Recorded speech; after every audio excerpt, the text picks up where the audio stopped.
하나님 말씀은 시편 130편 1절에서 8절입니다.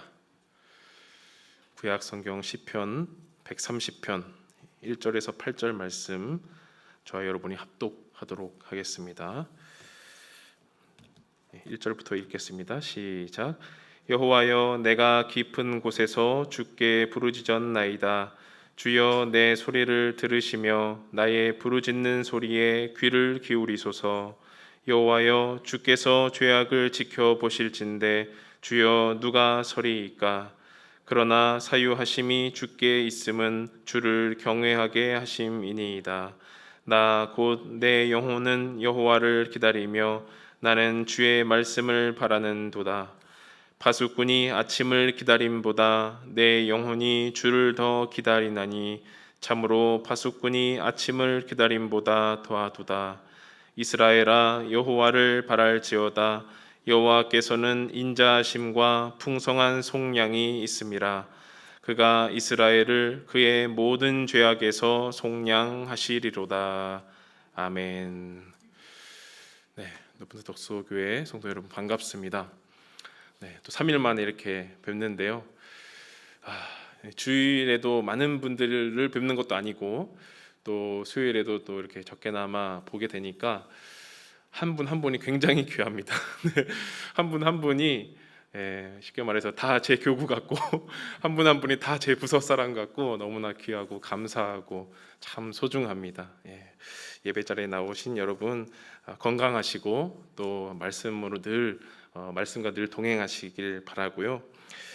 특히 이제 온라인 예배로 드리시는 분들도 이 예배와 내 삶이 점점 멀어지려는 요즘 시기 아니겠습니까? 아무리 집중하려고 해도 이 온라인 예배가 참 힘들다는 것 알고 있는데요. 한 번 더 힘내시고 또 용기 내시고 참여하시고 또 교회에도 오시면 좋을 것 같습니다. 오늘은 성전에 올라가는 노래 시편 벌써 11번째 시간입니다. 지난 129편 혹시 기억나시는지 모르겠습니다. 잠깐 말씀드리면 의로우신 하나님이 어릴 때부터 고난을 겪어온 우리를 결코 버리지 않으시고 그 고난 속에서 우리를 자라게 하신다라고 말씀을 드렸습니다. 그 고난 속에서 자라는 우리들은 고난을 기꺼이 기뻐하면서 그리스도의 남은 고난을 내 안에 채워가면서 또한 자라간다 이렇게 말씀을 드렸어요. 그래서 잘한다, 잘한다, 잘한다. 그렇게 잘하는 사람들은 잘한다라고 칭찬받는다라고 말씀드렸습니다. 성전에 올라가는 순례자가 평화와 축복의 노래를 자주 부르곤 하지만 그 실상은 그 현실은 고난과 또 인내 또 기도가 많이 필요한 현실이다라는 것을 시편을 읽어가면서 느끼곤 합니다. 오늘 우리가 읽은 130편도 더욱 깊은 고난과 또 어려움 속에서 또 부르짖음 속에서 살아가는 그 순례자의 음성을 들을 수가 있는데요. 먼저 130편의 구조를 좀 보도록 하겠습니다. 간단하게 두 부분으로 나눴는데요. 1절에서 4절까지를 깊은 곳에서 드리는 참회로 보고요. 5절에서 8절을 자신과 이스라엘의 용서와 구원 이렇게 보았습니다. 앞에는 참회, 뒤에는 용서와 구원 이렇게 볼 수가 있겠습니다. 시인은 이스라엘 자신은 물론 이스라엘 민족 전체의 죄악을 참회하면서 사유하심, 용서하심과 또 구원을 간절히 부르짖는데요. 그래서 이 시를 우리가 참회시, 또 참회 기도시 이렇게 볼 수가 있겠습니다. 시편에 참회시가 총 7개가 있습니다. 6편, 32, 38, 39, 51, 130, 143 이렇게 7개가 있는데요. 그 중에 하나가 이제 130편이고요. 우리 작년 12월 혹시 기억하실지 모르겠는데 매일 주심 기도회에서도 이 시편을 나누었었는데요. 그때 이제 듣기로도 종교개혁가 마르틴 루터가 이 시편을 굉장히 사모했다라고 저희가 익히 들었습니다. 마르틴 루터가 했던 말을 잠깐 좀 보여드릴게요. 시편 130편은 구원 즉 칭의를 위해 필요한 교리의 주된 문제를 다루고 있다. 성경의 훌륭한 거장이다, 교사이다라고 이 130편을 이렇게 평가했습니다.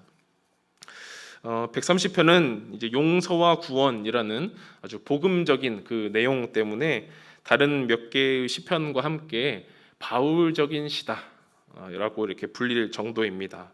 그래서 우리가 130편을 자세히 좀 읽어보면서 우리가 그동안 스쳐 지나갔던, 그동안 잊고 살았던 참회와 용서에 관해서 다시 한번 살펴보는 시간이 되면 좋겠습니다. 첫 번째 부분, 우리 깊은 곳에서 드리는 참회 1절에서 4절 말씀 우리 다시 한번 천천히 한번 읽어보겠습니다. 시작. 여호와여, 내가 깊은 곳에서 주께 부르짖었나이다. 주여, 내 소리를 들으시며 나의 부르짖는 소리에 귀를 기울이소서. 여호와여, 주께서 죄악을 지켜보실진대 주여 누가 서리이까. 그러나 사유하심이 주께 있음은 주를 경외하게 하심이니이다. 아멘. 130편은 시작부터 아주 간절하게 시작을 합니다. 여호와여, 내가 깊은 곳에서 주께 부르짖었나이다. 네. 사실 이 말 한마디로 130편이 정리가 되는데요. 원래 히브리어의 평범한 어순이라면 제일 앞에 내가 부르짖었나이다, 깊은 곳에서 여호와여, 뭐 이런 식으로 이제 순서가 되어야 합니다. 그런데 1절을 이렇게 살펴보니까 제일 먼저 깊은 곳에서로 시작을 하더라고요.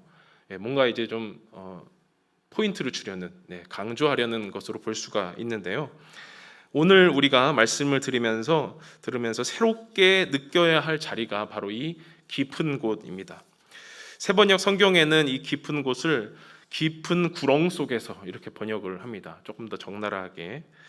주위를 둘러보면 아무도 없고 홀로 어둠과 절망 속에 처한 시인을 우리는 상상할 수가 있죠. 시인이 유일하게 할 수 있는 것이라고는 목청껏 소리를 높여 부르짖는 것뿐입니다. 여호와여 라고 외치면서 제발 내 목소리를 들어 주옵소서, 내 부르짖음에 귀를 기울여 주옵소서 라고 외치는 것밖에 할 수 없는 것이죠.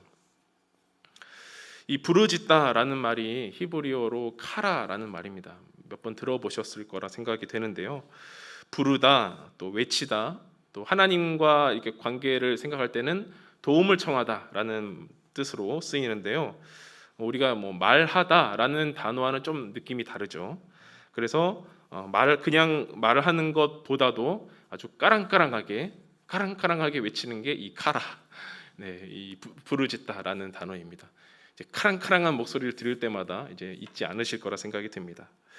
그래서 여호와여라고 외치는 이 시인의 마음이 어떠할지 1절부터 우리가 공감을 좀 해봐야 되겠습니다. 도대체 그 깊은 곳은 어떤 곳이기에, 어떤 어려움을 시인이 겪었기에, 왜 주님께 시인은 부르짖을 수밖에 없었는가? 이것을 우리가 가슴에 품고 넘어가야 된다라는 것이죠. 간단하게 이제 이후에도 나오지만 간단하게 추론해 볼 수 있는 것은, 먼저 깊은 곳에서 부르짖는 소리는, 그 소리는 다른 누군가도 아닌 여호와께서 들어주셔야 된다는 논지입니다. 다른 누군가가 들어서는 의미가 없다라는 뜻이죠. 오직 여호와께서 들어주셔야만 하는 그런 간절한 부르짖음인 것입니다. 왜 그럴까요? 왜 여호와께서만 들어주셔야 할까요? 그 이유가 3, 4절에 나오는데요. 제가 다시 한번 읽어보겠습니다. 여호와여, 주께서 죄악을 지켜보실진대 주여 누가 서리이까. 그러나 사유하심이 주께 있음은 주를 경외하게 하심이니이다. 깊은 곳에서 여호와께 부르짖는 시인이 여호와 하나님을 이렇게 묘사하고 있습니다. 여호와는 죄악을 지켜보시는 분, 그 앞에서는 그 누구도 설 수 없다, 이렇게 묘사하는 것이죠. 왜 시인이 부르짖는 소리를 여호와께서 들으셔야 합니까? 그 대답이 바로 여기 있는 것입니다. 바로 여호와께서는 깊은 곳, 죄악에 빠져 있는 시인을 지켜보시는 분이기 때문입니다. 시인의 자리가 1절 그리고 3절을 봤을 때 1절의 깊은 곳에서 또 3절의 죄악으로 이렇게 조금 더 구체적으로 표현되는 것을 우리가 볼 수 있는데요. 시인은 깊은 곳, 죄악의 자리에 서 있으면서 주님 외에는 부르짖을 만한 대상이 없음을 말하고 있습니다. 그래서 시인을 지속적으로 관찰하고 바라보시는 그 하나님께 온전히 설 수 없음을 고백하면서 주여 누가 주님 앞에 서겠습니까? 라고 고백하는 것이죠. 죄악을 감찰하시는 주님 앞에 서 있는 자체가 마치 발가벗겨진 것처럼 수치스럽고 두렵고 떨리는 일이다라고 시인은 고백하는 것입니다. 일찍이 구약 성경의 한 선지자가 이런 비슷한 경험을 했습니다. 우리가 잘 아는 요나 선지자인데요. 요나 다 잘 아시죠? 특히 이제 주일학교에서 1년에 한 번은 듣는 그 선지자인데요. 요나는 하나님의 말씀을 받고 하나님의 말씀이 임해서 그것을 전해야 하는 그 책무가 있는 선지자였습니다. 근데 그 말씀을 전해야 하는 곳이 바로 악독이 가득한 니느웨 성이었습니다. 너무 가기 싫었습니다. 요나는. 그래서 하나님의 얼굴을 피하려고 다시스로 향하는 배를 타고 도망했습니다. 그런데 어떻게 되었죠? 도망길이 순조로웠나요? 아니죠. 큰 폭풍을 만나서 배가 거의 깨질 지경이 됐습니다. 태평하게 요나는 배 밑에서 잠을 자고 있고요. 사공들은 저마다 자기들의 신을 부르면서 두려워하여 떨면서 배에 있는 짐을 다 바닷속에 버리면서 덜덜 떨고 있었습니다. 그러다가 이 모든 일의 책임을 이제 누군가에게 지워야 되는 거예요. 그 책임을 지우기 위해서 제비를 뽑았습니다. 그런데 배 밑에서 자고 있던 요나가 뽑혔죠. 바다에 이제 던져지기 직전 요나가 자기소개를 이렇게 했습니다. 재밌습니다. 나는 히브리 사람이요 바다와 육지를 지으신 하늘의 하나님 여호와를 경외하는 자다. 네. 근데 나 때문에 하나님이 노하셔서 지금 이렇게 된 것이다. 그래서 나를 바다에 던지라. 그러면 잠잠해질 것이다. 이렇게 말을 했습니다. 이 모든 일이 여호와의 얼굴을 피한 자기 때문이다라고 고백을 한 것이죠. 결국 요나는 바다로 던져졌고요. 큰 물고기가 요나를 삼켜 버렸습니다. 물고기 뱃속에 들어간 요나가 이렇게 기도를 했습니다. 요나 2장 1, 2절 제가 읽겠습니다. 요나가 물고기 뱃속에서 그의 하나님 여호와께 기도하여 이르되 내가 받는 고난으로 말미암아 여호와께 불러 아뢰었더니 주께서 내게 대답하셨고 내가 스올의 뱃속에서 부르짖었더니 주께서 내 음성을 들으셨나이다. 스올이라는 것은 이제 음부, 지옥, 또 죽음의 세계 이렇게 볼 수가 있는데요. 물고기 뱃속이었지만 3일 동안 요나가 느끼기에는 죽음 그 자체로 느끼기에 아주 충분했습니다. 죽음의 깊은 곳에 빠진 요나가 할 수 있는 것이라곤 단 하나였죠. 하나님께 부르짖는 것 하나였습니다. 하나님께 부르짖으면서 주님이 내게 응답하셨다. 내 음성을 들어주셨다라고 요나는 고백합니다. 그 전까지는 몰랐습니다. 자기가 하나님의 얼굴을 피할 수 있을 것만 같았습니다. 그러나 죽음과 대면하니 스올의 뱃속에 들어가니 그제야 피했던 하나님의 얼굴이 보이고 목청 다해 주님께 부르짖었던 것이죠. 선지자로서는 매우 수치스러운 일입니다. 하나님의 말씀을 온전히 전파해서 하나님의 그 책무를 다해야 하는 선지자로서는 아주 부끄러운 일이죠. 하나님의 얼굴을 피한 결과 물고기 뱃속 죽음의 깊은 곳이었다는 것을 우리는 요나의 이야기를 통해서 볼 수가 있습니다. 그러나 물고기 뱃속이든 깊은 바닷속이든 우리가 처한 죄악이라는 절망적인 상황 속에서도 하나님은 우리의 부르짖음, 우리의 참회에 귀를 기울이신다라는 것입니다. 나의 죄악을 바라보면 어떻습니까? 내가 마치 발가벗겨진 듯 수치스럽고 두렵습니다. 그러나 그렇기에 더욱더 하나님 앞에 나아가서 우리는 부르짖어야 합니다. 왜냐하면 그 죄악을 지켜보시는 분이 바로 하나님이시고 그 죄를 용서해 주실 수 있는 분도 바로 하나님이시기 때문입니다. 130편 4절 보니까요. 그러나 사유하심이 주께 있음은 주를 경외하게 하심이니이다 라고 합니다. 사유하심은 곧 용서하심이라는 말이죠. 그 용서하심이 주님께만 있다는 말입니다. 그래서 우리는 주님 앞에 경외함, 거룩하고 두려운 마음으로 나아갈 수밖에 없는 것이죠. 이게 말로만 되는 것은 아닙니다. 이런 상상을 해봤습니다. 부르짖는 것이 우리가 씨앗이라고 한다면, 뭐 뿌리는 씨앗이든지 흙 속에 정성스럽게 넣어두는 그 씨앗이든지 간에 부르짖음이 씨앗이라고 한다면 부르짖음의 꽃, 그 부르짖음의 열매, 꽃은 무엇일까? 경외함이라고 생각이 들었습니다. 부르짖음의 결정체, 부르짖음의 징표가 바로 하나님 경외구나라는 생각이 들었습니다. 우리의 모든 죄악을 지켜보시고 모든 죄를 용서해 주시는 하나님 앞에 두렵고 떨리는 마음으로 참회하며 부르짖는 그 삶이 바로 하나님 경외다라는 것입니다. 오늘 130편에 등장하는 주인공 이제 나에게 별명을 붙여 본다면 저는 6절에 나오는 파수꾼이라고 붙여보고 싶습니다.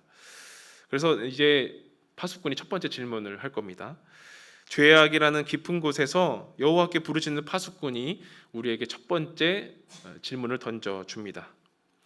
자, 파수꾼은 죄악 앞에서 어떻게 살아가야 합니까? 다 한번 대답해 볼까요? 시작. 죄악을 지켜보시고 용서하시는 하나님 앞에 부르짖으며 참회해야 합니다. 파수꾼은 어떤 사람일까요? 늘 조용한 사람만은 아니겠다 싶습니다. 물론 어두운 밤중에 성벽이나 성문을 지키면서 당연히 조용히 또 이렇게 움직이지 않고 적군이 알아채지 못하게 근무를 서는 사람이겠죠. 그러나 위험을 감지했을 때 어떻게 해야 합니까? 그 누구보다도 크게 소리를 질러야 하는 사람입니다.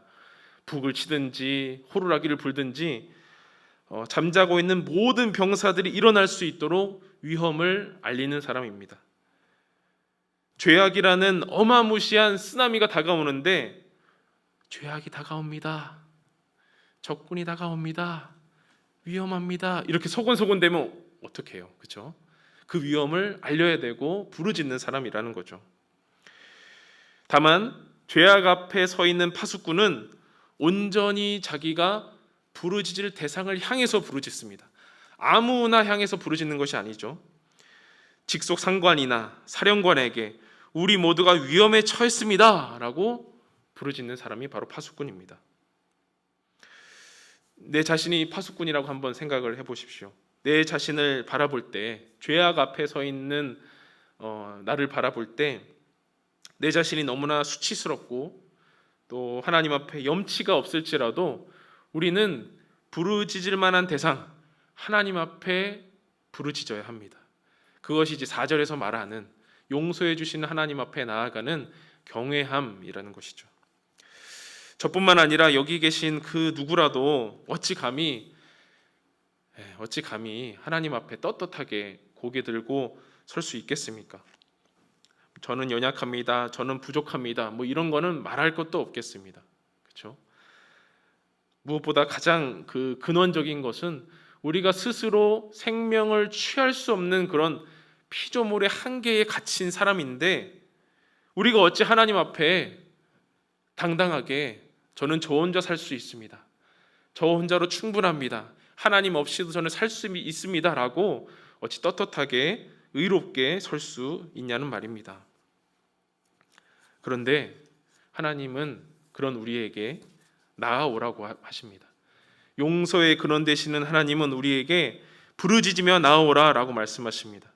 죄악을 감찰하시고 죄악을 지켜보시지만 하나님 앞에 나오는 자를 버리지 않으시고 그 죄악을 말갛게 지우시는 하나님, 그 하나님 앞에 나오라고 말씀하십니다.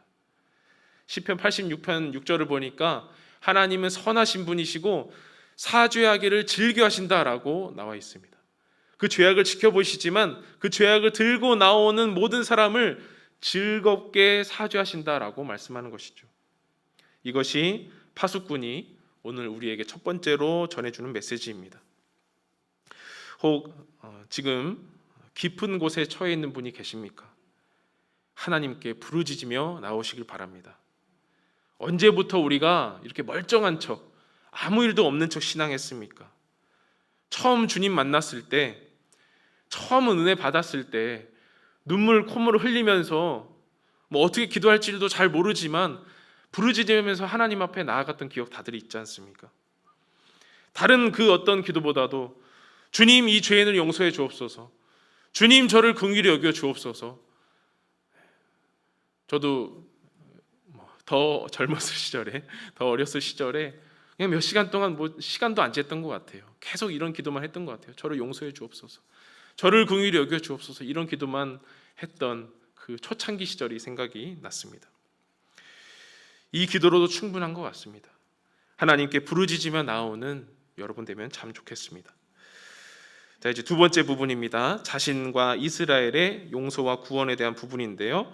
5절에서 8절 말씀 우리 다 함께 천천히 읽겠습니다. 시작. 나 곧 내 영혼은 여호와를 기다리며 나는 주의 말씀을 바라는도다. 파수꾼이 아침을 기다림보다 내 영혼이 주를 더 기다리나니 참으로 파수꾼이 아침을 기다림보다 더하도다. 이스라엘아 여호와를 바랄지어다. 여호와께서는 인자하심과 풍성한 속량이 있음이라. 그가 이스라엘을 그의 모든 죄악에서 속량하시리로다. 아멘.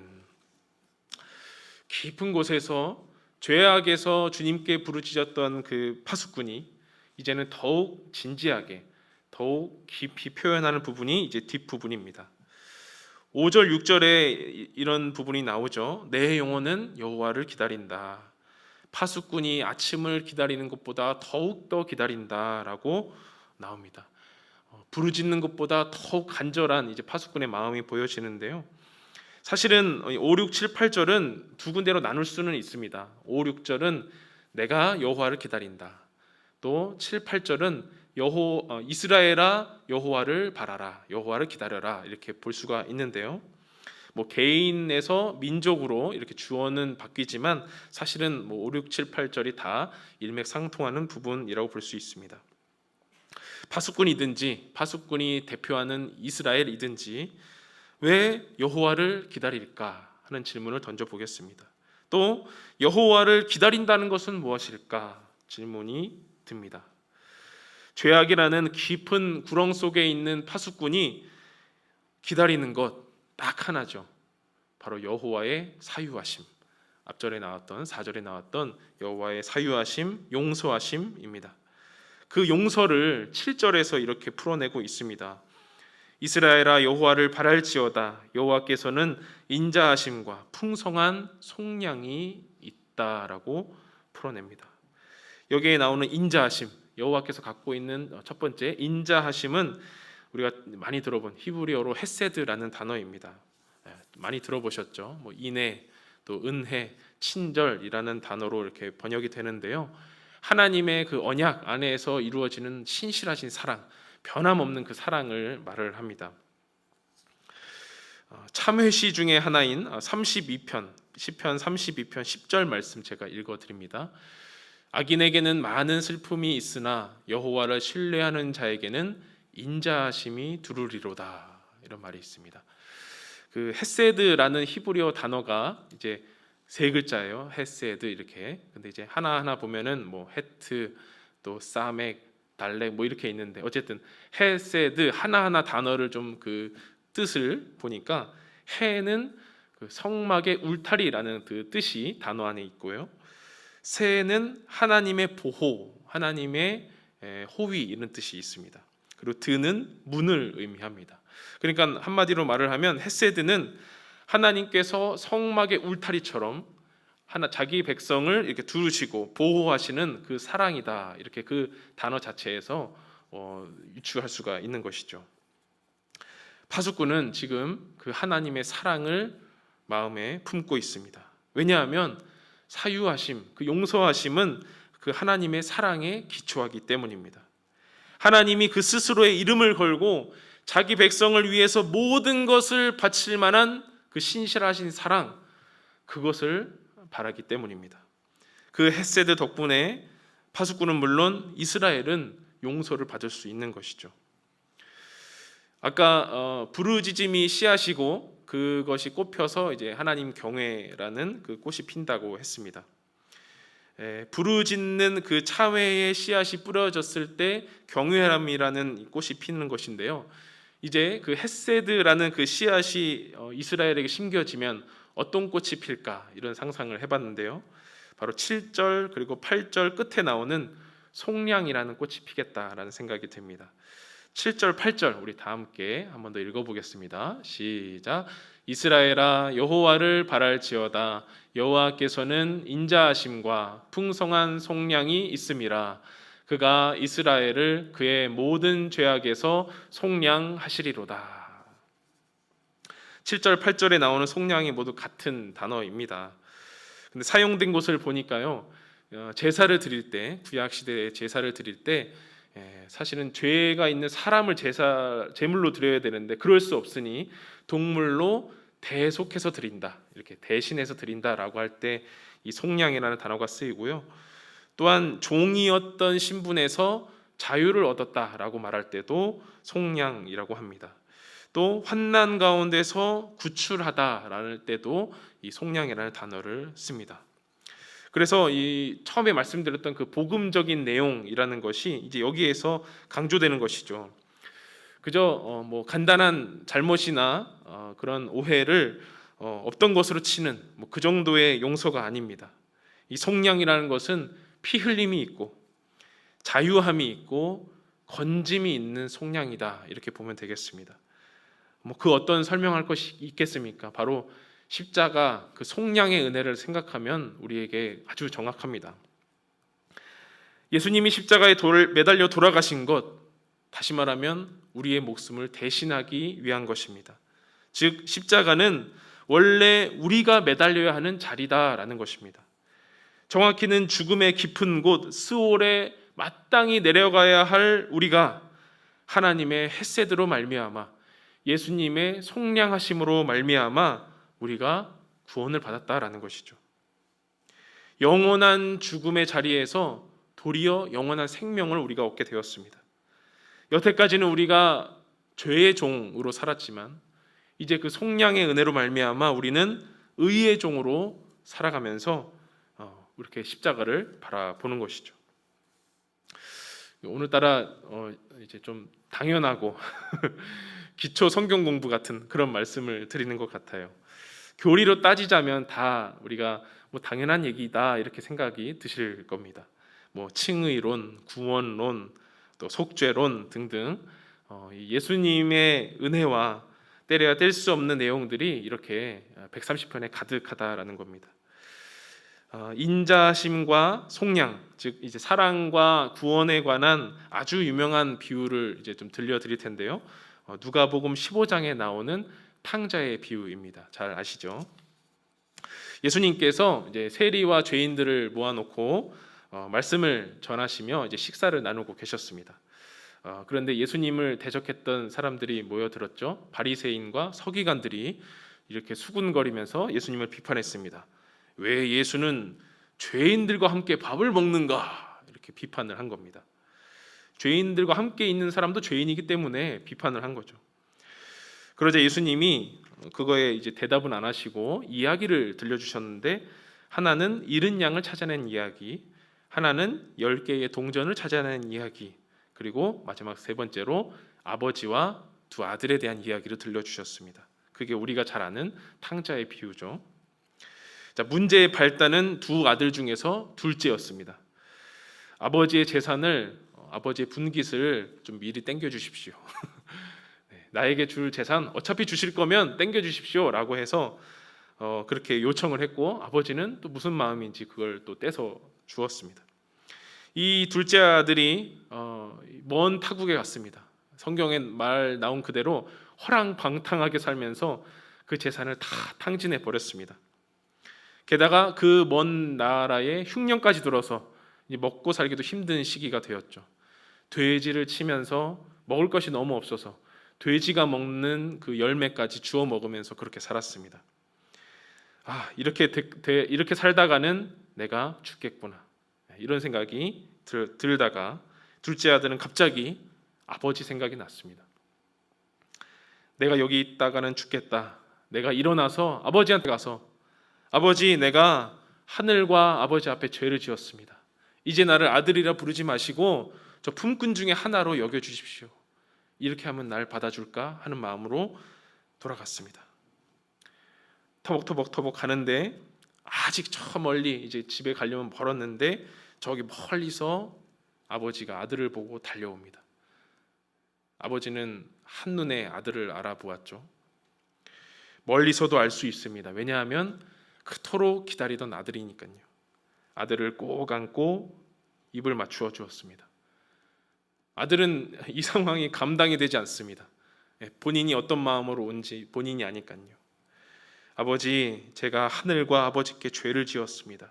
저를 아들이라 부르지 마십시오. 아버지는 대답도 안 합니다.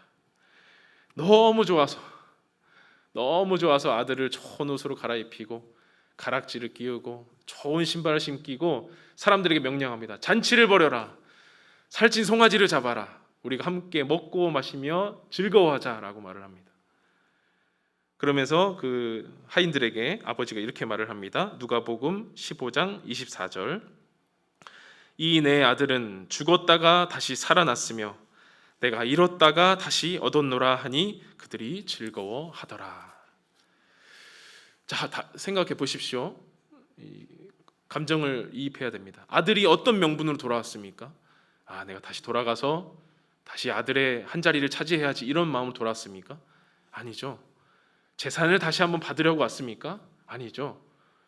먹을 것도 없어서 죽을 것 같아서 돌아왔습니다. 혹시나 아버지가 날 받아주실까? 수치스럽지만 염치 없지만 품꾼 중에 하나로라도 받아주신다면 감사하는 마음으로 돌아왔습니다. 그런데 아버지에게 둘째 아들은 그저 먼 나라 갔다가 오랜만에 돌아온 그런 아들 수준이 아니었습니다. 재산 나누어 줬는데 다 까먹은 못난 아들도 아니었습니다. 바로 죽었다가 살아난, 잃었다가 다시 얻은 너무 사랑하는 아들이었습니다. 아들은 이 정도를 바라지도 않았습니다. 설령 조금 그래도 아들 정도는 받아주시겠지 생각을 하는 것은 얼마나 너무 염치 없습니까?